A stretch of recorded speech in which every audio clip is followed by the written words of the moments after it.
क्रीड सोमय्याला धमकी प्रकरणात आता त्यांचे सुपुत्र नील सोमय्या आक्रमक झालेले आहेत। अनेक भाजप कार्यकर्ते या ठिकाणी घेऊन येऊन छत्रपती शिवाजी महाराज पोलीस स्थानकाबाहेर या ठिकाणी ठिय्या आंदोलन करत या ठिकाणी आंदोलन सुरू केले आहेत। आपण पाहू शकता या ठिकाणी थोड्या वेळापूर्वी या ठिकाणी मोर्चा आणला होता व मोर्चा आणल्यानंतर या ठिकाणी मोठ्या प्रमाणात पोलीस बंदोबस्त होता। हे कार्यकर्ते व पदाधिकारी जे आहेत पोलीस स्थानकात शिरण्याचा प्रयत्न करत होते।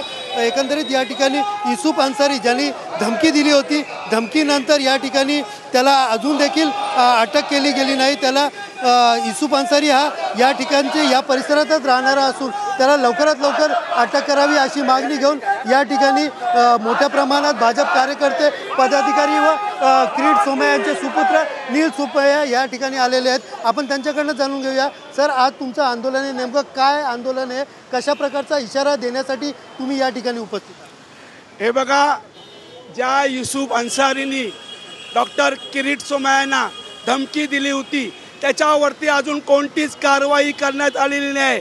त्याच्यावर जोपर्यंत FIR घेत नाही, त्याला अटक करत नाही, तोपर्यंत भारतीय जनता पार्टीचा कार्यकर्ता इकडनं उठणार नाही आहे। आणि तो काय अजून आम्ही सगळे पुरावे दिलेले आहेत, सगळं दिलं आहे, तो कुठे राहतोय दिलं आहे, अजूनपर्यंत कारवाई का नाही?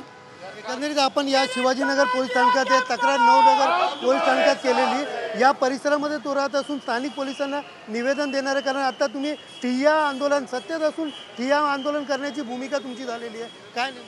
आम्ही आता कोणताही निवेदन देणार नाही। आमची एकच मागणी आहे, त्याच्यावर ताबडतोब कारवाई करावी। पुढचं पाऊल काय असणार आहे तुमचं? इथेच बसणार आम्ही। एकंदरीत पाहायला गेलं तर कुठेतरी त्यांचा रोज जो आहे तो दिसून येतोय। जोपर्यंत आरोपीला अटक करणार नाही तोपर्यंत आम्ही याच ठिकाणी बसून राहू अशी भूमिका जी आहे ते या ठिकाणी क्रीड सोमय्या यांचे सुपुत्र नील सोमय्या यांनी मांडलेलं आहे। कॅमेरा पर्सन मोहन दुबेसह सुनील जाधव, TV9 मराठी, मुंबई।